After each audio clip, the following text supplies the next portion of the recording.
Bueno, déjeme saludar y agradecerle la confianza, ya está en nuestro sistema, a la consejera electoral Carla Humphrey, a quien saludo con mucho gusto. Carla, gracias por acompañarnos en Sin Censura. Buenas tardes. Hola, buenas tardes, Vicente. Un saludo a ti y, por supuesto, a todos tus seguidores. ¿Cómo ha digerido Carla Humphrey lo ocurrido el viernes en la sesión extraordinaria, en el Consejo General del INE, con este aplazamiento por el que usted vota en contra? Explíqueme cómo es que ha entendido, cómo nos puede explicar qué fue lo que ocurrió el viernes a 48 horas más de esta decisión tan polémica en el INE, Carla Humphrey.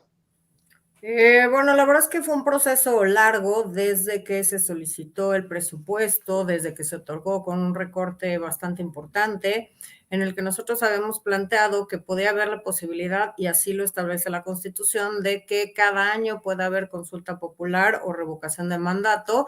La Corte nos dijo en la acción de inconstitucionalidad del año pasado, por el que tampoco nos dieron recursos para la consulta popular, que tendríamos que prever en nuestro presupuesto, pues digamos, estos montos, estos recursos para realizar estos ejercicios, porque podrían realizarse cada año. Eso hicimos y lo que propuse fue etiquetar estos recursos de manera tal que si no se llevaban a cabo ninguno de los dos o alguno de los dos, pues ese dinero se regresara claramente a la tesorería, a las arcas del Estado. Sin embargo, el presupuesto, bueno, hubo un recorte importante, porque luego dicen que no se puede recortar algo que no se tenía, pero digamos fue bastante menor de lo que nosotros habíamos solicitado, y en esa medida quedaron 800 millones para realizar la revocación de mandato, un ejercicio muy importante, un ejercicio de participación ciudadana y un ejercicio inédito en nuestro país, por el cual, bueno, puede quedarse o irse los 3 años que quedan de mandato del presidente de la República. Estuvimos debatiendo cuál sería la solución jurídica, sobre todo porque ha habido muchas impugnaciones también en torno a distintos acuerdos que ha tomado el INE para organizar la revocación de mandato.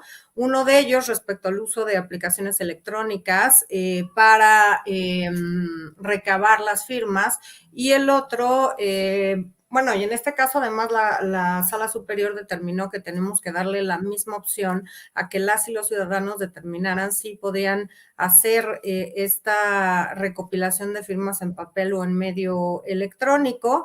Por tanto, les dimos 10 días más, el plazo vence el 25 de diciembre para que nos entreguen el número de firmas necesarios. Y bueno, estuvimos evaluando primero esos 800 millones para qué alcanzaban, segundo, viendo economías y ahorros que podíamos generar institucionalmente. Finalmente llegamos a un presupuesto de poco más de 1.500.000, no, 1.000 millones, perdón, 1.500 millones, y de cualquier modo, pues esto no es un monto adecuado para organizarla, no porque lo digamos nosotros, sino por los parámetros que se estableció en la ley de revocación de mandato, que se hicieron 400 días tarde o más de 400 días tarde.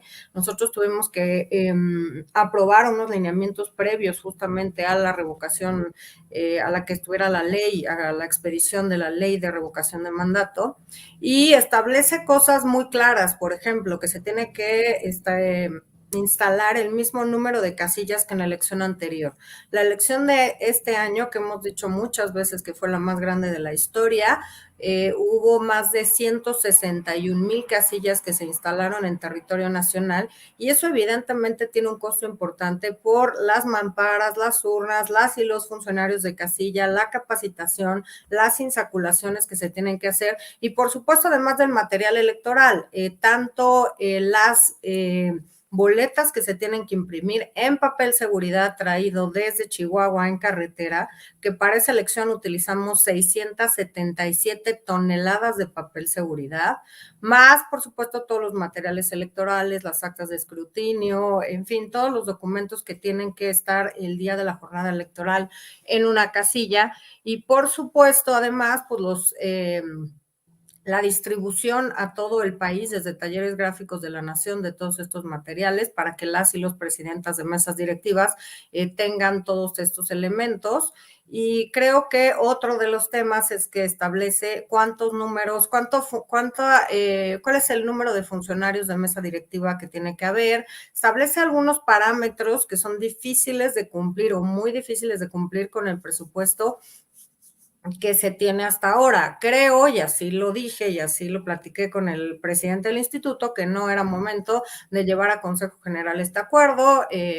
Él sabía, porque hizo consultas con las y los consejeros, que él tenía 6 votos a favor ya para aprobar este acuerdo. Sin embargo, creo que no era el momento primero, porque no sabemos si va a haber consulta popular. Se requiere cumplir 2 requisitos: que haya un número de firmas determinado, el 3% del padrón electoral, que es 2.7 millones de firmas, y en segundo lugar, que estas firmas estén distribuidas en 17 entidades federativas con ese mismo 3%.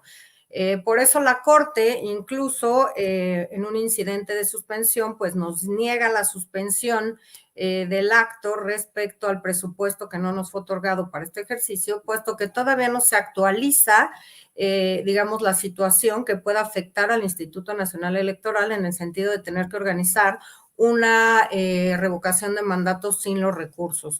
Consejera. Claro, sí. Consejera, déjeme preguntarle, usted vota en contra, o sea, digamos que vota a favor del pueblo, o sea, de seguir con la revocación de mandato, al menos por el momento. ¿Usted cree que sus compañeros que votaron a favor de aplazar, Lorenzo Córdoba, Ciro Murayama y los otros 4 consejeros, están violando la ley? Yo creo que estamos obligados a llevar a cabo la revocación de mandato. Estamos obligados legal y constitucionalmente y tenemos que utilizar todas las vías para hacerlo. Yo no estoy de acuerdo, como no lo estuve en la consulta popular, de suspender este ejercicio de participación ciudadana. Otras cuestiones es si fue a votar o no mucha gente. Eso ya no es, digamos, labor del Instituto Nacional Electoral. Pero para mí, nosotros estamos obligados a cumplir la Constitución y la ley. Es un acuerdo que, en lugar de suspender, tendríamos que haber visto, y creo que en enero, cuando supiéramos si se cumplían o no los requisitos, de qué manera íbamos a cumplir con este mandato constitucional. Podíamos utilizar urnas electrónicas, podíamos pedirle a Talleres Gráficos de la Nación, que es un órgano descentralizado, pues que imprimiera de manera gratuita, por ejemplo, estas papeletas, que no se hicieran en papel seguridad, que no es lo mismo no hacerlas en papel de seguridad a que no tengan medidas de seguridad. Las papeletas de la consulta popular eran en papel bond, pero tenían 4 distintas medidas de seguridad, es decir, para que sepamos y no se puedan falsificar. Pero creo que hay muchos elementos. También propuse y no se aceptó que requiriéramos más tiempos del Estado en radio y televisión, es decir, no más tiempos a las televisoras, sino tiempos de los que maneja el Estado, y que está previsto en la propia ley de revocación de mandato, que si los tiempos que tenemos para lograr la difusión creemos que no son suficientes, se puedan solicitar. Propuse también analizar con las telefonías, con las empresas de telefonía celular, también hacer esta difusión vía SMS, como nos llegan a todas y a todos distintos mensajes. En fin, creo que lo que no hay es imaginación y lo que no hay es ganas de hacerlo de modo distinto. Tenemos también urnas electrónicas a disposición que por supuesto implican pues ahorros importantes. No tendríamos que hacer un conteo rápido porque el cómputo y escrutinio comenzarían el mismo día de la jornada, es decir, cerrando las casillas empezaremos a hacer el cómputo y el escrutinio con un cómputo además muy sencillo, porque es una papeleta con 2 respuestas, un sí o un no. Entonces, creo que lo que tenemos que ver es, incluso si no pudiéramos llegar al mismo número de casillas que en la elección pasada, hacer el máximo esfuerzo por tener dispuestas con todas las medidas de seguridad y de certeza la mayor parte de estas, o la mayor parte que podamos, porque creo que es distinto no cumplir en sus términos con de plano decir no lo podemos hacer porque no nos dieron recursos. Por eso le pregunto, le insisto, Carla, ¿cree que están violando la ley los que votaron a favor de aplazar la consulta de revocación, el proceso de revocación de mandato? Creo que son decisiones institucionales, hubo 6 votos a favor. Para mí, claramente estamos incumpliendo la ley si no estamos haciendo todos los esfuerzos para llevar a cabo una obligación como es la revocación de mandato. Esto, desde mi punto de vista, y esto es lo que motiva mi voto en contra de suspender determinadas actividades para este proceso de participación ciudadana. Con un agregado importante, me parece que mucho de lo que se dice es que un proceso de participación ciudadana es igual a un proceso electoral y no, no es igual. Por eso creo que en estos procesos es donde podemos innovar, podemos usar tecnología. La propia ley de revocación de mandato ya establece que se tienen que entregar a las presidencias de las mesas directivas los padrones en forma digital. O sea, ya evitar esta impresión de también millones de padrones en todo el país con los datos de todas las y los ciudadanos para avanzar hacia otras formas en las que podamos hacer ejercicio de nuestros derechos. En México me lo he oído muchas veces, pero siempre digo que seguimos votando como hace 30 años y yo creo que no estamos como hace 30 años ni en términos de, obviamente, tecnologías de la comunicación y de la información, y tampoco lo estamos con el supuesto, digamos, de la poca certeza en las elecciones. Creo que ese fue, o esos momentos conforme se construyó el modelo actual, son también formas que han ido cambiando. Cada vez las y los ciudadanos estamos más al tanto de lo que vale nuestro voto, de cuidar nuestros votos, y tan es así que, bueno, las mismas o muchas de las y los ciudadanos que fueron funcionarios de mesa directiva de casilla en la elección también se ofrecieron para hacerlo en la consulta popular. Creo que nos hace falta saber la importancia de participar en estos ejercicios de consulta popular y darles el valor que tienen. Y creo que es muy importante además que con un acuerdo así el último día,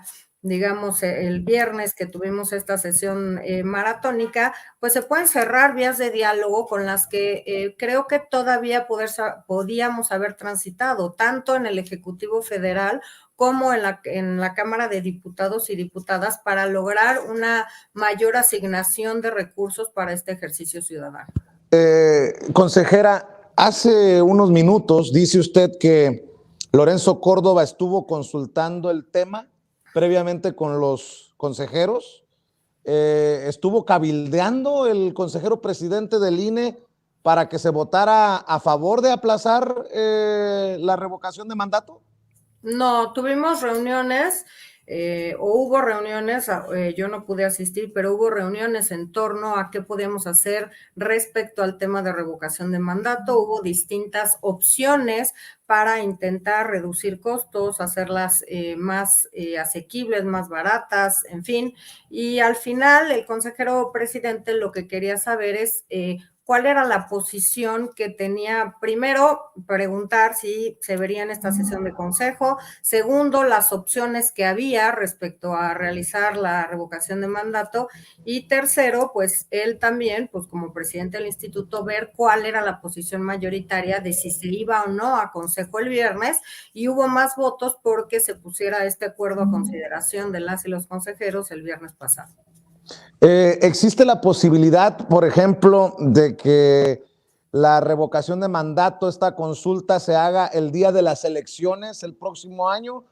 ¿Se puede plantear como posibilidad, consejera? Pues se hablaron de varios escenarios, incluso, por ejemplo, de si había consulta popular, hacerlo el mismo primer domingo de noviembre, como fue la consulta popular del año pasado. Movimos fechas justamente cuando el tribunal establece que se pueden recibir también apoyos en papel y eso detiene los trabajos de revisión. Es mucho más lenta la revisión en papel que la revisión en la app, por eso lo movimos al 10 de abril. Lo que nosotros no queríamos es que se empataran los tiempos de las elecciones y de las campañas, particularmente de las campañas de los 6 procesos electorales que ya están en marcha.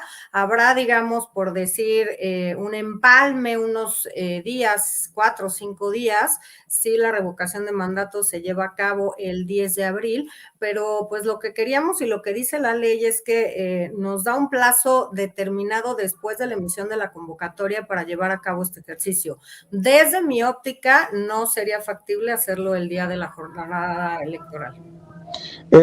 Carla Humphrey, ¿qué papel está jugando Lorenzo Córdoba ¿Qué papel está jugando el consejero presidente también de la mano de Ciro Murayama? Algunos creemos que están lastimando la democracia. Algunos hemos señalado que su desmedido interés por los reflectores, por estas ganas de protagonismo, están llevando al INE por un camino que le hace daño precisamente al país. ¿Qué piensa usted?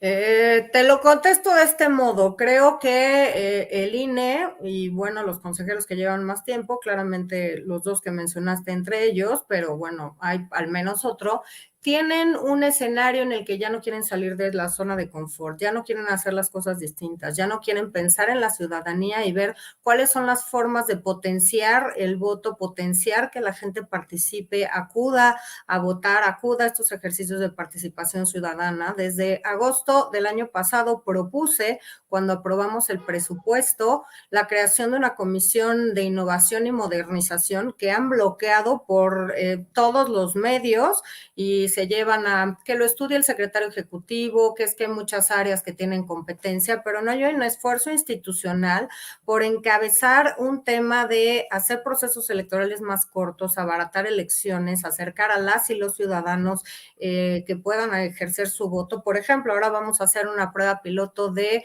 voto anticipado para personas con discapacidad, pero solamente se va a hacer en Aguascalientes. Y yo preguntaba el otro día en Consejo General que no hay personas con alguna discapacidad que no puedan acudir a votar en Tamaulipas o en Quintana Roo o en Aguascalientes o en Hidalgo, donde también habrá elecciones. El tema de las urnas electrónicas, cuando yo era consejera local en 2006, ya recibí urnas electrónicas. Esta es la primera elección después de 15 años que el INE se plantea hacerla y la hace solamente con 100 y en 2 estados, cuando había 161,000 casillas en todo el país. Ahora también propuse volver a utilizar en estas 6 elecciones urnas electrónicas. Por supuesto, no quisieron que la comisión que yo encabezo llevara este esfuerzo y se la llevaron a otra que encabeza uno de estos consejeros. Y digo consejeros porque son hombres, ¿no? Que no quieren cambiar, que quieren hacer todo igual, que dicen que todo hay que hacerlo con cautela, pero en el fondo creo que son pocas ganas de modernizar, pocas ganas de ver cómo ahorramos recursos, de que nos acerquemos a la gente. Yo diría incluso, ¿no? ¿Por qué estar pensando todavía en el modelo en el que tenemos que votar en nuestra sección, en nuestra urna? Claro, tendremos que hacer convivir un sistema en el que las personas que quieran ir a votar físicamente lo puedan hacer, pero si tú o yo no estamos en nuestra sección o en nuestra casa por alguna razón, pues podremos votar en todo el país, claro, siempre solo por los cargos que nos corresponden, pero creo que no hay esta visión de modernización, esta visión de ir para adelante, de crear, por ejemplo, estas ID digitales para tener como mucho mayor claridad de dónde está empadronada la gente, si está en vigor, etcétera. Y creo que estos esfuerzos que, claro, implican inversión, pero que a la larga abaratan costos, tiempos, no tendremos que imprimir 600, ¿cuántas? Creo que estábamos hablando el otro día, hice por ahí el cálculo, nos gastamos 223 millones de pesos en la instalación de casillas y los materiales electorales costaron 334 millones y la documentación electoral 150 millones.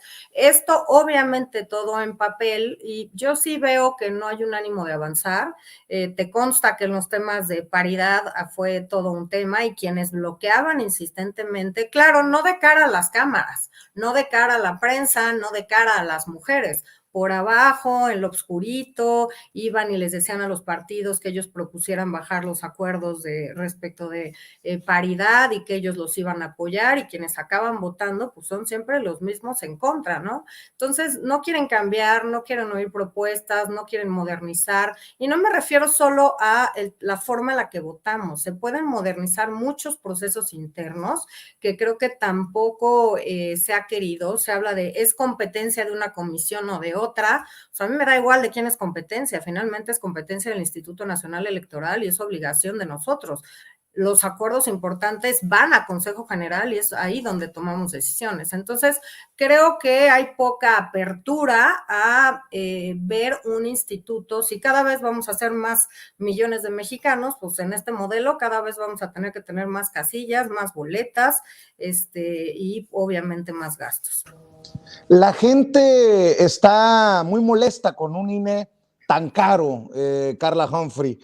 ¿Qué tan inmoral resulta que se hable de insuficiencia de recursos para la revocación de mandatos? Y yo sé que no alcanzaría con regresar el aguinaldo que les toca o con bajarse el salario, pero ¿no hablaría de una voluntad y de una humildad por parte de los consejeros del INE si dicen, bueno, si la gente está tan molesta que ganemos tanto, nos ajustamos a la austeridad republicana, ganar igual o menos que el presidente, de no ganar estos estratosféricos aguinaldos, y hablaría de una voluntad para decir, para que el mismo pueblo diga, bueno, pues denles el presupuesto que se necesita para la revocación de mandato, o no va por ahí. ¿Qué piensa de esto que es un clamor en las redes sociales de por qué ustedes siguen siendo parte de esta burocracia dorada, Carla Humphrey? Creo que primero está mal planteado y te lo comenté la vez pasada, los sueldos de los consejeros no son lo relevante, hay 121 personas en el INE que ganan más que el presidente, entre ellos pues varios órganos, personas del órgano interno de control, por ejemplo. No estamos volteando a ver al Poder Judicial, las y los magistrados, por sin duda alguna, ganan más que los consejeros y las consejeras electorales, con muchas más prestaciones. Yo en lo particular no he hecho uso de las prestaciones que tenemos, se llamaban gastos de representación, creo que ahora son de alimentación, no he gastado nada desde que llegué al Instituto Nacional Electoral, creo que eso es un claro compromiso también, que me parece que una cosa es el salario y otra cosa son algunas otras prestaciones. Creo además que el tema de los salarios no debe ser un tema. El consejero Espadas hizo un argumento que me pareció muy interesante, diciendo que si todos los consejeros renunciáramos a todo nuestro salario, tendrían que pasar, no me acuerdo si dijo 300 o al menos 150 años para que pudiéramos reunir la cantidad necesaria para llevar a cabo la revocación de mandato. Creo que esto va por temas mucho más relevantes de digitalización, de modernización, de innovación, de quitarnos tantas trabas de cómo tenemos que votar, las 16 medidas o 20 medidas de seguridad que llevan las urnas electrónicas. La ley y la Constitución no dicen que tengamos que votar en una urna física transparente, que tengamos que ir, que tenga que ser una boleta con tales características. Esas son cuestiones que hemos ido tomando o se han ido tomando en estos 30 años de Instituto Nacional Electoral y que justamente complican nuestros procesos electorales y hacen que sean cada vez más caros. Por eso Carla, sí resulta un insulto que en un país con tantos pobres se hable de un aguinaldo de $500,000, ¿no? Yo te diría las prestaciones están establecidas en la Constitución para todos, no solo para las y los consejeros. Punto 1. Y punto 2. ¿Sí son ciertos esos aguinaldos de $500,000? La verdad es que creo que no es eso. Siempre me agarras con esto, pero no estoy checando mi cuenta de bancos todo el día como para ver si sí o si no, lo busco y te lo mando. Pero sí anda por ahí. Debe de andar, yo creo que unos 300,000 debe, pero no quiero mentir ni sonar a que no sé. Prometo que te lo mando cuando acabe el programa para verlo en el estado de cuenta, porque siempre me agarras con ese tema, pero creo que sí, además hay un debate en torno al sueldo presidencial que me parece que no debe ser la pauta o no debería, porque finalmente quien preside el titular del Ejecutivo Federal, pues es alguien que no eroga recursos en su modo de vida.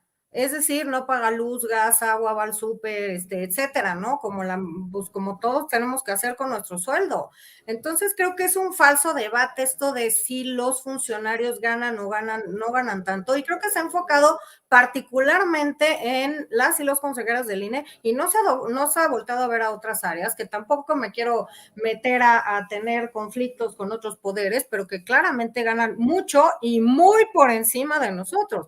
podría decirte que el doble por lo menos, ¿no? Entonces creo que este tema que es un INE caro, sí es un INE caro porque pues nosotros presupuestamos las prerrogativas de los partidos, que son cerca del 35%. También pagamos las asesorías de los partidos políticos en los comités de vigilancia que hay nacionales, locales y distritales, en los que cada partido puede tener un asesor que también paga el INE, se pagan los gastos de las oficinas de las representaciones de los partidos políticos en el INE, es decir, hay una serie de gastos que necesariamente tendrán que revisarse para ver cómo se pueden acotar. Y creo que eso es lo que parece que no gusta. Yo de verdad no lo digo porque sea la única y esté casi como sola en estos temas, pero la realidad es que no hay ganas de hacer estas revisiones, ni ver cómo avanzar, ni ver cómo acortar, ni ver cómo abaratar. No la hay. Y yo creo que tenemos funcionarios ejemplares en el Instituto Nacional Electoral. Creo que es un instituto que es punta de lanza a nivel internacional. El viernes o jueves pasado tenía justamente un foro de innovación con ponentes internacionales y les decía, ¿qué creen que le hace falta al Instituto Nacional Electoral? Y me decían todos y todas, pues no, al contrario, nosotros siempre estamos volteando a ver qué está haciendo el INE para ver cómo mejoramos nosotros elecciones. A ver, ayer hubo elecciones en Chile. Chile hizo el escrutinio y cómputo en la misma noche de la elección, el candidato perdedor aceptó los resultados, felicitó al ganador, se comprometió con seguir defendiendo los derechos humanos, ahora ganó la izquierda, está muy bien, tenemos que empezar a ver que en democracia se gana o se pierde, no Carla, siempre se gana y no siempre se pierde. Carla, si hay un falso debate, dice usted, consejera, sobre lo de los salarios, ¿es inmoral tener 262 asesores en el INE? A ver, es que otra vez, no te podré decir si son 262 o no, o son más, pero te puedo decir que entre esos asesores también hay asesores de partidos políticos. Hay asesores que los representan en los comités de vigilancia locales, distritales y nacional, y esos son pagados con sueldos del propio instituto. Tienen oficinas dentro del Instituto Nacional Electoral que obviamente también son pagadas con recursos institucionales. Entonces, si me dices 222, pues no sé si me estás hablando solo de los consejeros y consejeras, del secretario ejecutivo, de los directores o en general incluso de los partidos políticos. Pero claramente yo te diría, uno, que cada vez se le han ido adosando atribuciones al propio Instituto Nacional Electoral. Estas dos son nuevas, ¿no? Consulta popular y revocación de mandato, sin los recursos adecuados. Y creo que también, por ejemplo, pues, los temas de radio y televisión, si cumplen o no con los requisitos técnicos para que puedan estar al aire. Costó mucho trabajo entender y atender este nuevo modelo de comunicación en 2007. Ahora estamos en la fiscalización nacional, todo el país es fiscalizado por el Instituto Nacional Electoral con autoridades externas que luego ni siquiera cooperan, una Fiscalía General de la República que se empeña en no darnos ningún dato de las investigaciones que estamos haciendo y luego somos los culpables de que se tarden, o son los consejeros que llevan más tiempo los culpables de que se tarden tantos años en desahogar distintas quejas de cosas muy relevantes, como los casos de Odebrecht, por ejemplo. Entonces, creo que sin duda necesitamos establecer diálogo, necesitamos ver cómo abaratamos muchos de los temas en el INE, y cómo nos acercamos más a la ciudadanía.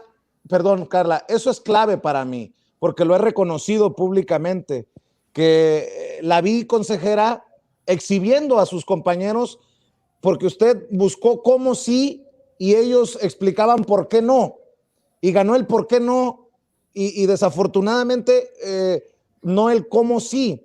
Y yo veía, por ejemplo, que usted decía, bueno, pues vamos a buscar si en escuelas, en lugares que no nos cuesten. O sea, sí hay formas de bajarle a los costos. La cuestión es que no hay voluntad. ¿Lo puede admitir?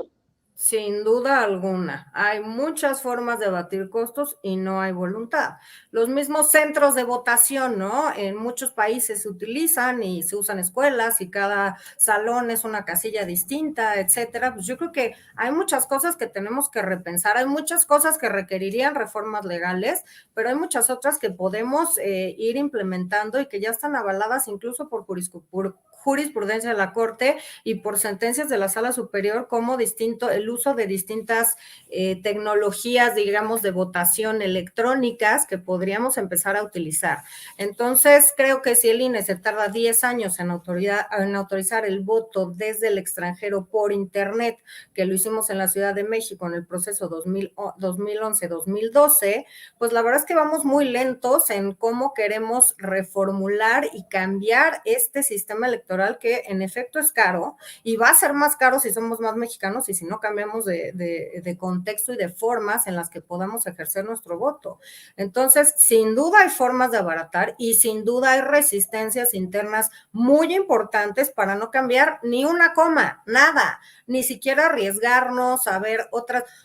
Te lo digo como te lo digo en tecnología y en abaratar, te lo digo en fiscalización. Estamos viendo si nos entregan un papelito en tiempo y forma y no estamos viendo la cantidad de recursos en efectivos o de recursos ilícitos públicos que ilícitamente se destinan a campañas o de la delincuencia organizada que se dedican a elecciones. Estamos viendo la hoja y no el bosque porque no se quiere modificar, no se quiere replantear. Yo lo hice otra vez en otra sesión de consejo con una prueba plena por parte de la Unidad de Inteligencia Financiera, que obviamente remitieron, que solicitó el área de contencioso electoral, y donde se avalaba que funcionarios públicos del estado de Tamaulipas estaban enviando recursos a una candidatura en San Luis Potosí, no se quiso entrar al fondo de ese tema. La Sala Superior dijo que cualquier prueba aportada por la Unidad de Inteligencia Financiera era prueba plena y ni siquiera así se quiso entrar al fondo del asunto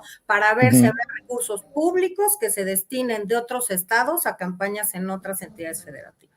Carla, hay muchas personas que en medio del debate dicen la pandilla de Lorenzo Córdoba y creo que no funciona así el INE. Yo pregunto, y no pretendo amarrar navajas, pero pues para esto también sirvo, para provocar. Lorenzo Córdoba, ¿es un traidor a la democracia?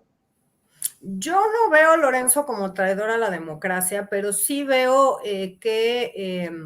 bueno, a ver, él empezó de consejero, lleva varios años de presidente, creo que es un tipo con el que se puede dialogar, creo que hay gente cerca que no le ayuda para nada, ¿Como quién?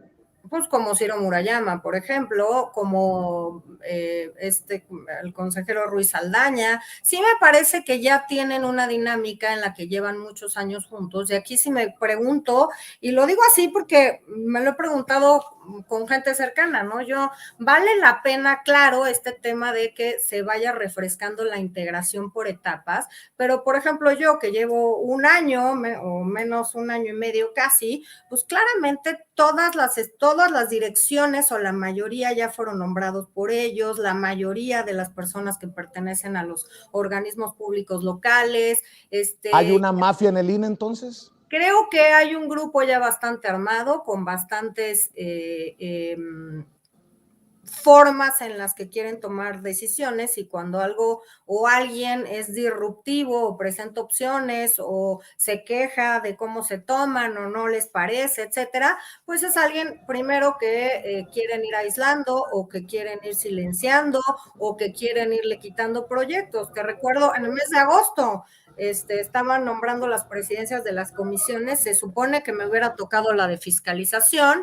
Dije, bueno, pues estos son órganos colegiados, si no hay estos votos, pues ni modo, pero pues me quedaba yo sin la presidencia de ninguna comisión, con lo cual, bueno, también ha habido colegas, consejeras y consejeros que no han tenido en algún momento presidencias, pero de cualquier forma, pues lo quise hacer notar en Consejo General. Dije, bueno, primero, pues no estamos cumpliendo con la paridad, porque 9 hombres presiden comisiones versus 5 mujeres, y hay algunos que nunca han dejado la comisión en la que están desde que entraron. Concretamente, Ciro Murayama ha estado en quejas y en fiscalización desde el 14 y Adriana Favela también. Y la cuestión es, la ley habla de un tema de rotación en la integración y en las presidencias, justamente para que no se den, no les gustó que yo dijera cotos de poder, pero digamos, para que no se generen estas inercias en las que ningún otro consejera o consejero pueda participar en estas comisiones. Entonces sí se ponen de acuerdo antes en quién las va a presidir,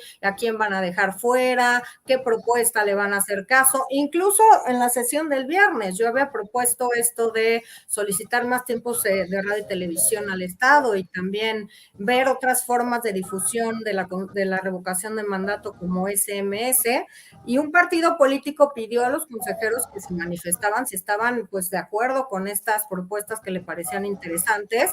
Todos dijeron que sí, y uno de los integrantes o una de los integrantes en Consejo General votó en contra. Entonces, yo la verdad soy de la idea de que hay que dar los debates de frente, no hay que ponernos de acuerdo antes, no hay que, claramente pues esto se gana con votos, eso lo entiendo, estos son órganos colegiados, pero pues yo creo que también el debate se va en el consejo y se vale también decir, oye, qué buena propuesta del consejero tal o la consejera tal, si la apoyo o no la apoyo. Y creo que eso no pasa, ¿no? Los acuerdos llegan ya más, digamos, platicados, aunque pueden cambiar, pero llegan más platicados a la mesa del Consejo General, y es algo con lo que yo no creo que deban operar los órganos colegiados. Yo no creo que operen con, bueno, yo te apoyo en esta y tú me apoyas en la otra. Yo quiero ser ahora presidenta de tal cosa, pero yo te apoyo para que tú saques tu proyecto de bibliotecas virtuales, por ejemplo. No sé, pero creo que las cosas no deberían plantearse así, y creo que... Bueno, es que Carla, entonces hay poca democracia al interior del INE. Puede la gente con esto que nos está revelando confiar en el INE que dirige Lorenzo Córdoba cuando hay declaraciones tan desafortunadas? Recuerdo una de Ciro Murayama del viernes, que no están para cumplir caprichos del gobierno en turno, lo que no refleja un árbitro muy imparcial, que digamos. Yo siempre me he quejado que creo que hay algunas personas, colegas míos, que pues les gustan mucho los medios de comunicación y estas declaraciones estridentes. Yo creo que debemos Pero no ser fue en los medios, fue en el consejo, fue en la también. sesión extraordinaria. Y yo creo que ese tipo de debates no ayudan a nadie, ¿no? Ahí están los partidos políticos, las representaciones del poder legislativo, creo que pues además son sesiones públicas. En algún tuit por ahí que me enseñaron, decía que seguramente no habíamos sido los consejeros que no íbamos a votar porque se suspendiera, porque no queríamos dar la cara. ¿Cuál dar la cara? Esta campaña de yo defiendo al INE, claro, yo defiendo al INE con mi trabajo, yo defiendo al INE con votar en contra de un acuerdo que yo no creo que tenga base jurídica ahorita. Yo defiendo al INE para que sigamos desarrollando las actividades de revocación de mandato. Parece que defienden al INE los otros que suspendieron las actividades. No, yo no lo veo así. Yo defiendo al INE con mi trabajo, con ¿Y qué, ideas, y qué con piensa? aportaciones, con Y, propuestas. ¿Y qué piensa de aquellos que decimos que hay que defender al INE, pero de Lorenzo Córdoba y Ciro Murayama? ¿Piensa que sería excesivo que se iniciaran procesos que podrían incluso terminar en situaciones de cárcel por haber violado la ley? Yo creo que hay vías jurisdiccionales distintas a esa que se pueden utilizar. Se hablaba en la propia sesión de Consejo General de volver a acudir a la Corte. Yo creo que no tiene mucho sentido porque no ha cambiado el hecho por el que nos negaron la suspensión, que es que todavía no sabemos si se cumplen los requisitos para revocación de mandato. Seguramente este acuerdo del Consejo General va a ser impugnado por los partidos políticos en sala superior. Esperemos también a ver qué dice sala superior. Yo creo que sala superior puede revocar, modificar o confirmar, son las tres opciones que tiene, y creo que por eso el sistema electoral está construido así, ¿no? No solamente es la decisión del INE, somos 11, se necesitan mayorías y a veces calificadas para aprobar determinados consejos, y que qué bueno que tenemos otra instancia a la que se pueda acudir para que puedan resolver este diferendo. Finalmente, pues es claro que no hubo una posición mayoritaria, sí hubo 6 votos a favor y 5 en contra, y yo sigo pensando en que no era ni el momento ni el tiempo para pensar en suspender, y que tendríamos que estar pensando en escenarios de cómo cumplir. incluso si no, decir, oigan, a ver, con lo que tenemos ahorrado, si se dio alguna suficiencia presupuestal, todo, pues no vamos a llegar a 161,000 casillas, pero vamos a poder instalar, no sé, 120,000, 100,000, pero dar las explicaciones de por qué necesitamos determinadas garantías. Yo pensaba incluso de los 4 funcionarios, nosotros estamos previendo 5, uno más, eso obviamente tiene más costos, pero yo pensaba de los 4, pues quizá la mayoría que fueran ciudadanos y uno por ahí, pues funcionario electoral, local o incluso de otra entidad federativa. En fin, tenemos que ver cómo hacemos que el modelo funcione y cómo intentamos cumplir con la ley, que a ver, sí lo quiero decir muy claro, cómo se hizo la ley y los requisitos que establece para hacer la revocación de mandato son muy elevados y los costos pues ya los teníamos previstos, ¿no? Te acabo de comentar, por ejemplo, pues que instalar ese número de casillas en el pasado proceso electoral pues costó... la ubicación e instalación de casillas fue de 223 millones de pesos, solo la ubicación e instalación de las casillas. Entonces, creo que no hay recursos para eso, pero creo que se pueden abaratar, creo que puede haber muchas opciones, creo que estamos en la obligación de buscarlas y creo que la pandemia nos ha enseñado que la tecnología es aliada y no enemiga de seguir trabajando, de la democracia, de las elecciones y de, por supuesto, de seguir avanzando en muchos temas. Entonces, déjeme para cerrar, porque sé que tiene otros compromisos y le agradezco mucho, Carla Humphrey. ¿Qué mensaje le deja a la gente? Porque hay mucha gente crítica de usted, por otras razones que espero me conceda otra entrevista que está pendiente, no me he olvidado, Carla Humphrey, pero hay mucha gente crítica de usted, hay mucha gente crítica, obviamente, de Ciro Murayama y de Lorenzo Córdoba, hay mucha gente que dice que ya no se puede confiar en el INE, y yo no creo, ahí sí difiero con usted, que haya falsos debates, porque si el debate es de abajo, debe de tomarse en cuenta sobre los salarios, sobre los aguinaldos, sobre los asesores, sobre las Harley Davidsons, sobre todo esto. ¿Qué le dice a la gente, a las miles de personas que están conectadas en estos momentos en Sin Censura? ¿Qué le dice para cerrar a esa gente que le ha perdido la confianza a este árbitro que actúa a veces como un jugador más, pateando el balón de la mano, obviamente, de Lorenzo Córdoba y de Ciro Murayama? Yo te diría que el INE es la institución más confiable del Estado mexicano y así lo demuestran las encuestas, siempre entre el 60 y el 70% de aprobación. Creo que se ha construido un INE a lo largo de más de 30 años que ha podido o ha conseguido que haya transiciones de poder entre distintos partidos políticos sin derramamiento de sangre. Creo que cualquier ciudadano confía en el INE y por eso tenemos pues una cobertura del 99% de las y los ciudadanos que tienen su credencial de elector y que están preocupados porque esté vigente. Pues el alto índice de participación en una elección intermedia como la pasada, creo que también habla del interés de la ciudadanía en el Instituto Nacional Electoral, pero también en su democracia. Y creo que las experiencias de las y los ciudadanos que seguramente oíste o yo escuché también, era que qué buen trabajo, que qué gusto haber sido funcionaria de mesa directiva de casilla, que no sabía la cantidad de trabajo y de cuidados que se tenían para llevar a cabo las elecciones. Y por supuesto, y como bien señalas, pues yo he sido sujeto como varios de mis compañeros de distintas críticas en redes sociales por cosas que nada tienen que ver con mi desempeño profesional, incluso te diría de violencia política en razón de género, porque claramente las cosas que se leen y que se escuchan, pues son cosas que ningún funcionario público tendría por qué tolerar y el gobierno mexicano menos, porque pues hay todo un marco de pues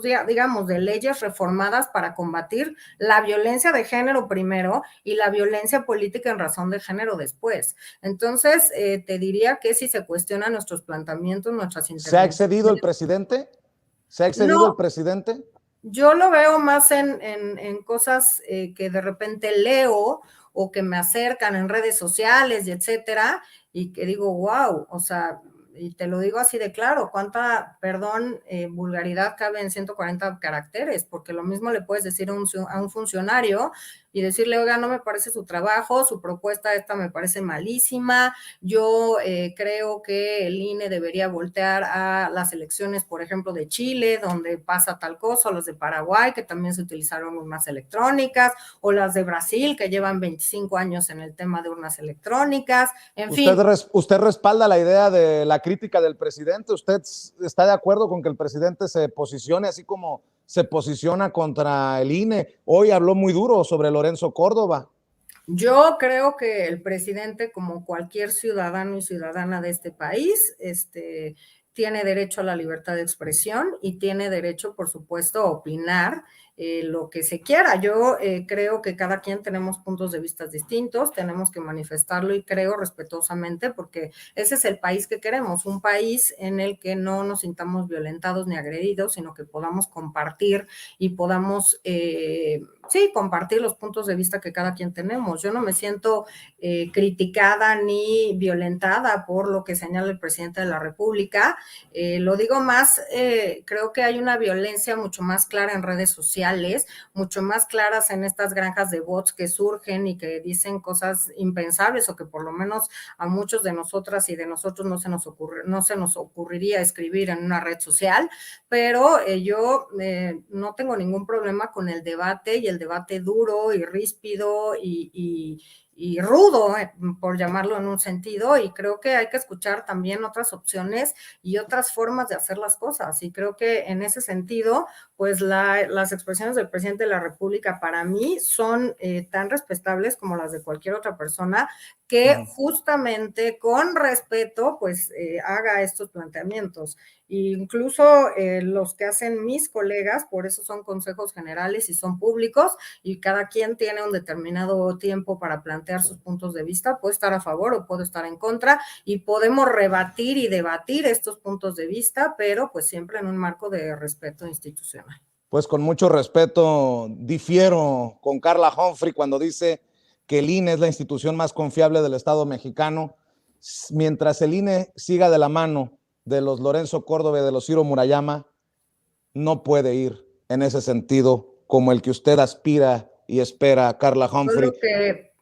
Perdón que te interrumpa, el INE es más que Lorenzo Córdoba, que Ciro Murayama, que Carla Humphrey o que cualquiera de los consejeros y consejeras. El INE es una institución que lleva 30 años y hay trabajadores y funcionarios del INE en todas las entidades federativas, en todos los distritos electorales de nuestro país, y por tanto creo que ese trabajo es el que habla. Nosotros solo presidimos un órgano en el cual la ciudadanía ha puesto su confianza, y lo de la confianza yo también difiero porque tampoco lo digo yo, lo dicen diversas encuestas que salen publicadas en medios de comunicación. Bueno, entonces quedamos pendientes con la otra entrevista. Hay muchos temas todavía pendientes, Carla Humphrey. Sí, y prometo antes de verte ver mi cuenta bancaria para que no me agarres ahí siempre en curva, lo prometo. Muy bien, nos saluda a don Santiago Nieto, por favor, que también con él también tenemos una plática pendiente, y le agradezco que haya aguantado todo este tiempo, casi una hora de entrevista con nosotros. Te agradezco, Carla, por la generosidad, y ojalá que este INE haga lo conducente para que se cristalice la democracia participativa como lo requiere, como lo quiere la gente. Muchas gracias y estamos al pendiente. Buenas tardes, Carla. Gracias a ti, gracias por este espacio, y ten por seguro que en lo que esté en mis manos habrá revocación de mandato. Si dependiera de mí, sin duda alguna, tendríamos este día 10 de abril la revocación de mandato. Somos 11, pero de mi parte cuentan y cuentas con que esa será la línea que yo seguiré impulsando. Muchas gracias. Carla Humphrey, consejera electoral, quien nos habla acerca de esta decisión controversial que tomaron 6, no todos, 6 consejeros. Ella votó en contra y de esta suspensión o aplazamiento temporal de la revocación de mandato que nos tiene ocupados a muchos por tanto tiempo.